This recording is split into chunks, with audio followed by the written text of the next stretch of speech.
The whole of Lagos State was on lockdown. The city was akin to a ghost town. It was the effect of the coronavirus pandemic that forcefully kept nearly every resident indoors, and the time then was 2 p.m. on a hot Tuesday. My assigned task was to monitor the level of compliance to the COVID-19 lockdown ordered the previous day by Nigeria's President Muhammadu Buhari. Of 14 days, starting from Monday, 30th March. Everyone was instructed to stay indoors. Trust the youths. In the exuberance, presumably for wanton adventure, there they were, clamped in a pub, covertly concocting and smoldering a substance they tagged shisha. 400 or 700, you don't take smoke, you only high, you only skip.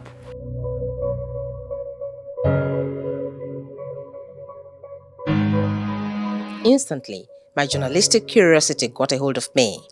Smiling to make them relax, I queried, "What is shisha?"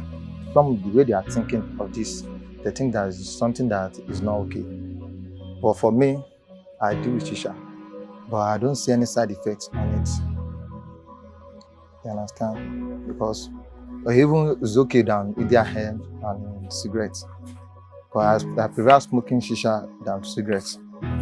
At least one stick of cigarette, it can affect you. One stick of cigarette. But this, if you like smoke 10 pots, you won't get any infection of shisha. If you like be smoking the regular or occasionally, it's going to affect you. Do you smoke? No, not at all. You don't smoke? I don't take shisha. You only take shisha? Okay, shisha is not smoking. It's the part of smoke, but it's different from smoke. So cigarettes and all these Indian stores. What makes it different? Just because of the flavor, it's different from all those cigarettes. And I hear a lot about cigarettes that do damage hearts, and weed, all those Indian to make human being have color, that kind of stuff. I smoke for fun, and as well I smoke maybe sometimes I just feel like I want to relax myself or meditate. I was beginning to see the side effect on my father. Oh, the side effect. Hey, at some point he was very very sick. We had to take him to the hospital because he was an ex-soldier man. So we had to take him to the hospital, and they said it was because of his smoking habits. One of them, under condition of anonymity, said shisha is not tobacco. It is made from a mixture of ordinary water with different kinds of items that gives it vapors, some flavors, which makes it suitable for our drinking table to make sense. But they are all tobacco products, isn't it? Yeah. So what makes you think this one does not have any side effects? Because we have different type of flavor. We have a flavor, normal flavor, and we have another flavor that flavor just like appa. That flavor called mint. If you smoke that meat, maybe in the night, in the morning, you pour it normal.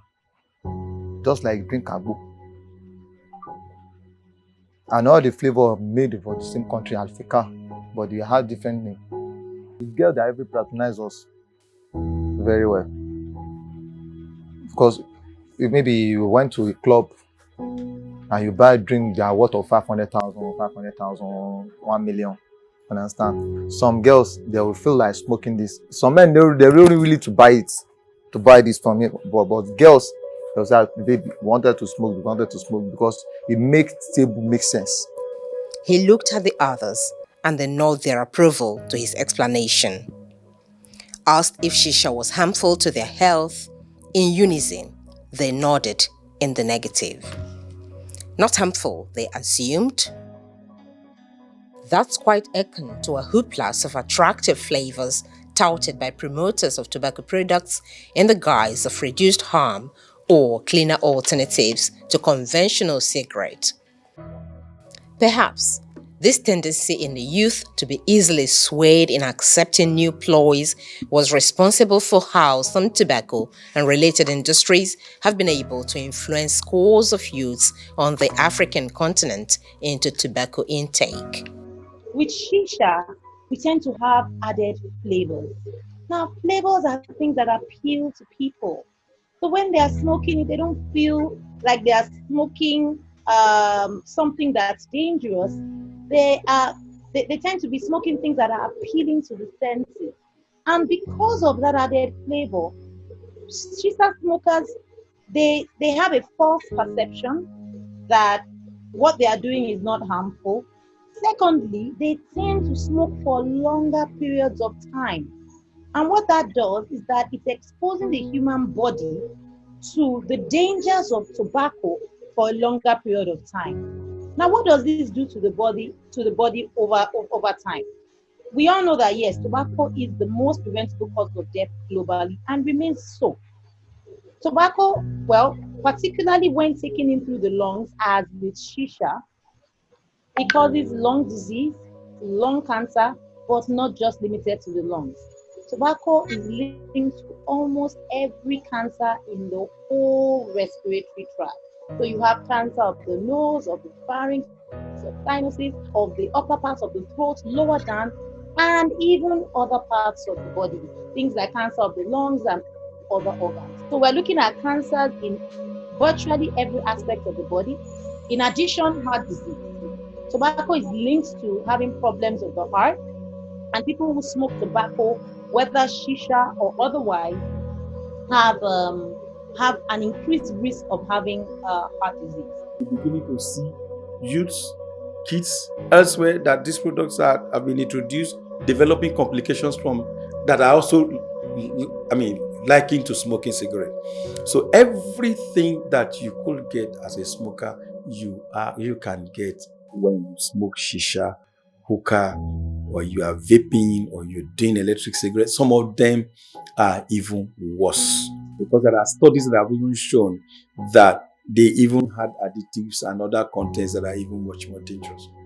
Many of the countries have ratified the tobacco control, let's say the FCTC convention, that is the whole FCTC framework for tobacco control. Many of the countries have ratified that convention and even have enacted the Tobacco Control Act and regulations. But we still have in our countries in Africa some tobacco industry tactics, some of the tactics targeting the youth. And these tactics targeting the youth, the end purpose of these tactics is to get them in tobacco use, some of them to feel like smoking is cool, is good, and then it's good to go into smoking. You dey sell cigarette? Yes. I won't buy. How you dey sell them? Benson and Hedges.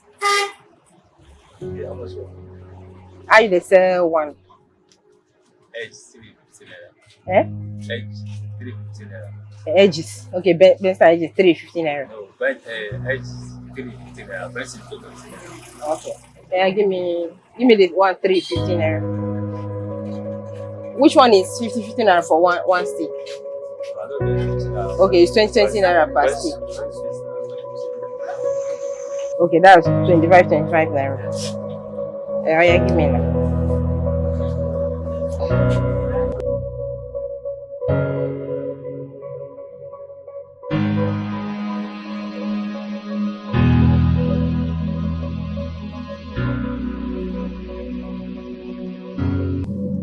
Thank you. That's how cheap cigarette sticks are in Nigeria, cheaper than most children's sweets and biscuits. Little wonder it can be easily purchased by the youths and even children.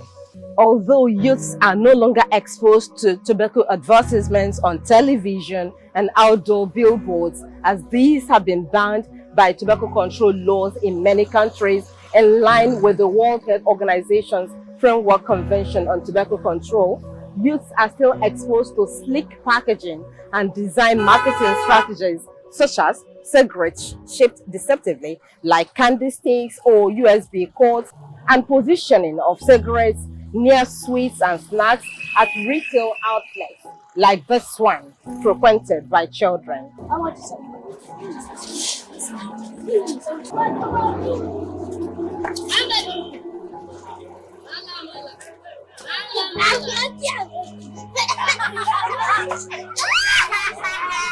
We identified that there is a high density of point of sale of tobacco products around places where youth congregate.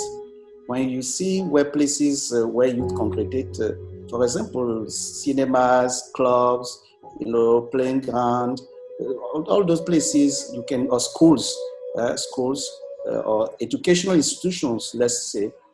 In many of our countries in the sub-Saharan African region, we can notice that there is a high density of tobacco sale outlets around those places. But also, the second tactic that we observed is the sale of single sticks of cigarettes. Cigarettes is being sold around those places, in single sticks.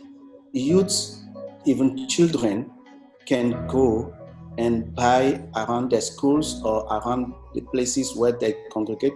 They can go and buy cigarette in single sticks. Cigarette is affordable to them. It's there, it's cheap, it's available, and it's affordable. The other thing that we observed is the sale of flavored cigarettes. We can see that tobacco products today, they are no more like the traditional cigarette that you and I really know. They have this impression that among youth, it's cool to smoke.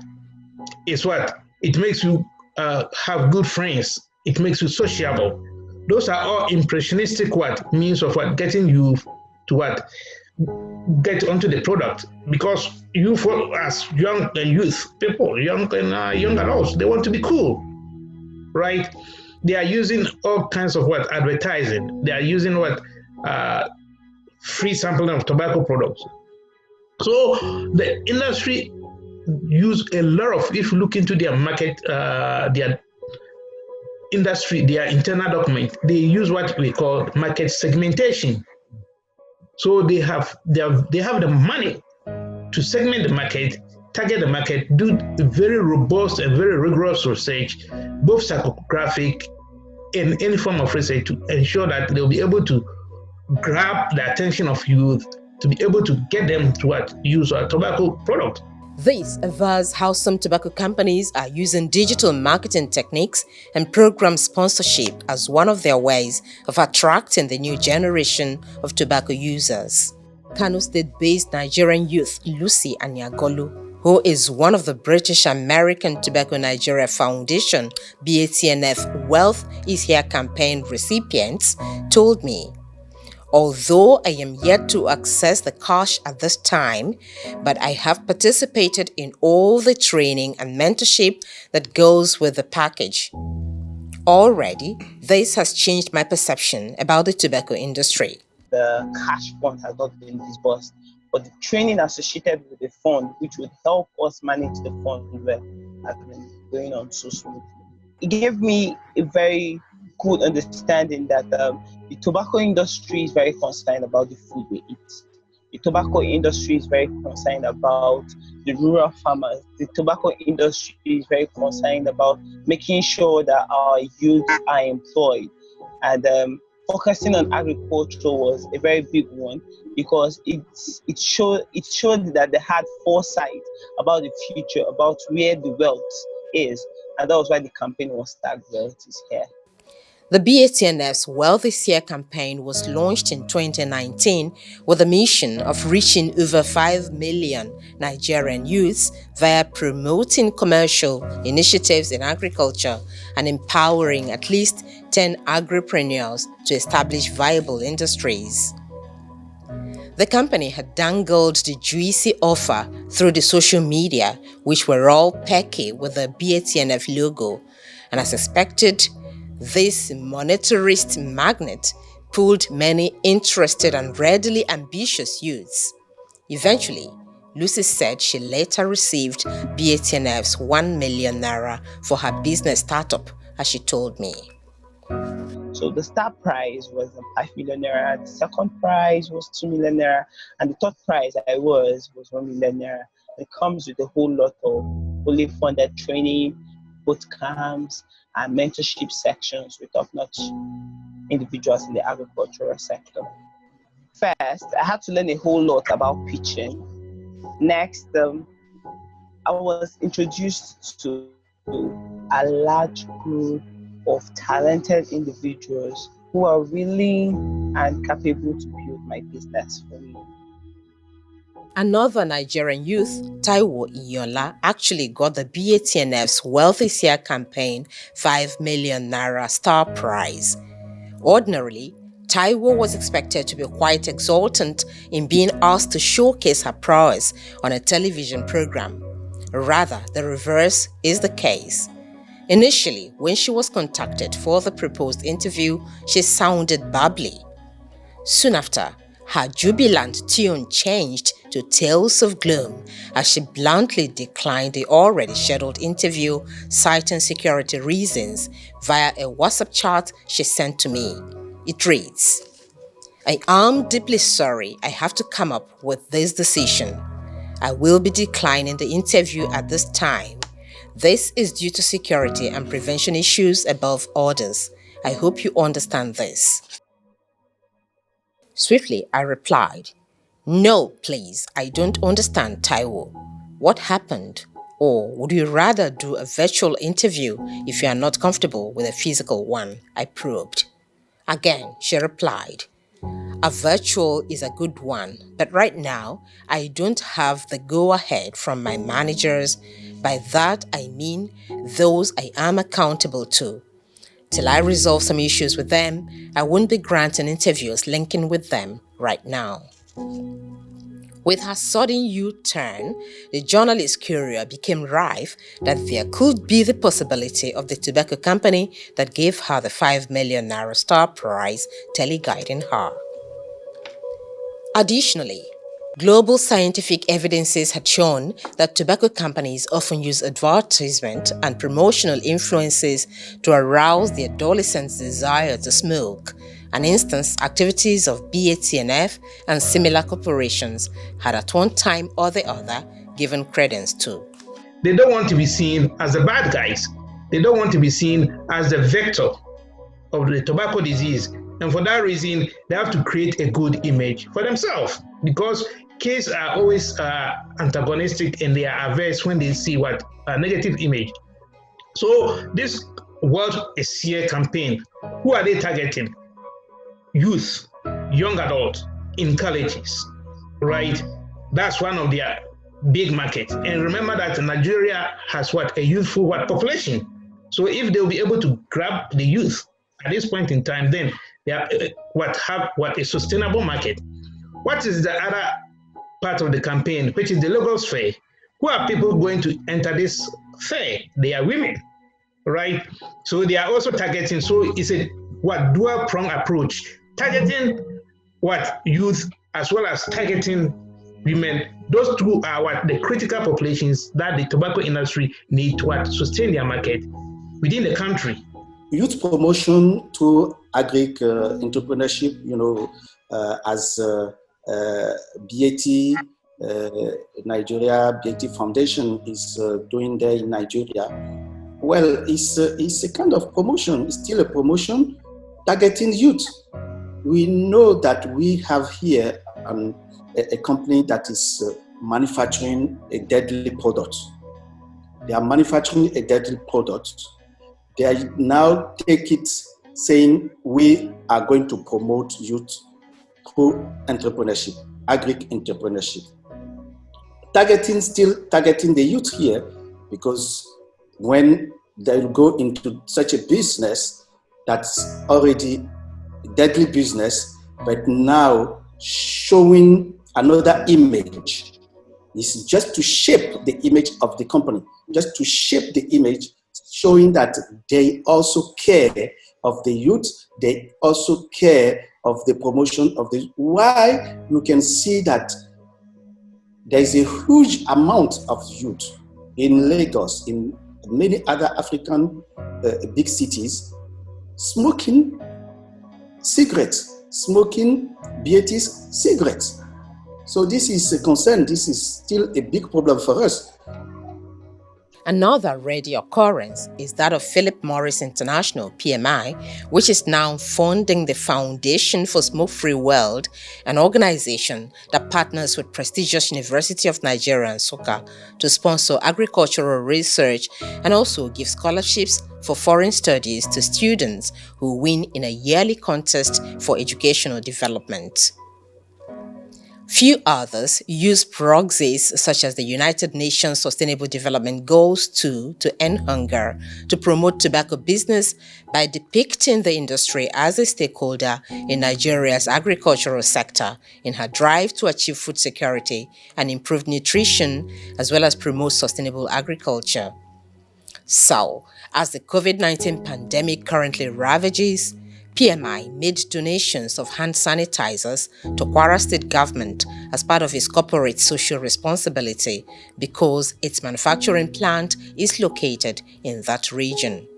But tobacco control advocates refused to be tricked by the seemingly laudable gestures of tobacco companies. The advocates kept insisting that the industry is merely exploiting the agricultural sector to create an impression that does not exist, thereby compromising Africa governments and the continent's youthful population. So what they basically do is to move that to this seemingly wholesome kind of, well powdered activities, like trying to do youth business initiative and all sorts of it. And then all you also need to do is that you look at the percentage of youth that have benefited and the percentage of youth that are taking up smoking and the percentage of people that are dying every year as a result of this product. I think those figures don't tally. And that's the point.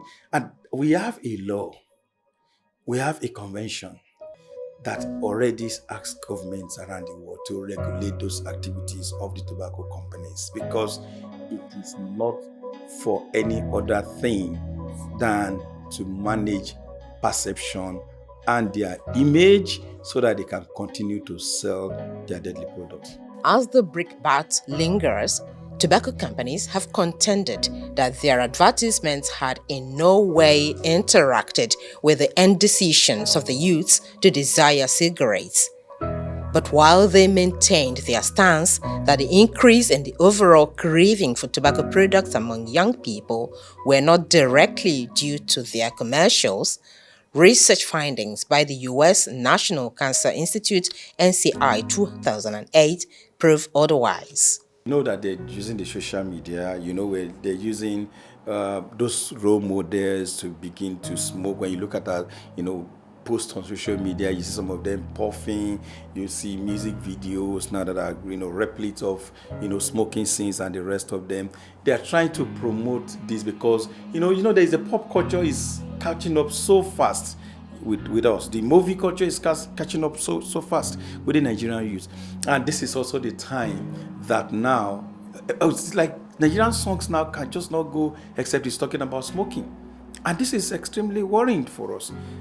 Because we find in this kind of discussion, this kind of practices on our entertainment industry, and just because they want to get our kids hooked up. Tobacco contains nicotine. Nicotine is a substance of high addiction, and what that means is that people who take it, unknown to them, as they take it, it causes some changes in their brain that causes them to want to take it even more. And then they want to take it even more. And then they get to a point where, even against reason, and that's why you would find a lot of smokers, they know that smoking is harmful, but they would still go back for the smoke or for the cigarette. Why? Or even for shisha or any other form of tobacco. Why? Because the addiction overrules reason.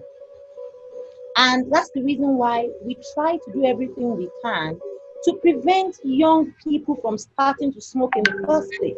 Because it is easier to prevent people from starting than to help people who have started to stop. I run a tobacco cessation clinic. It is so difficult to stop, even when people are highly motivated. Currently, diverse efforts are targeted at ensuring that tobacco companies are regulated to check them from making the young generations their target consumers. Towards this end, the year 2020 World No Tobacco Day is providing a counter-marketing campaign to empower young people to engage in the fight against big tobacco companies. It is hoped that with these concerted efforts, the industry will be forced to stop further enticement of youths, thereby bringing about a reduction in tobacco-related deaths. Hopes are also high that these concerted efforts will compel the Nigerian government to effectively implement the tobacco control regulations approved in 2019.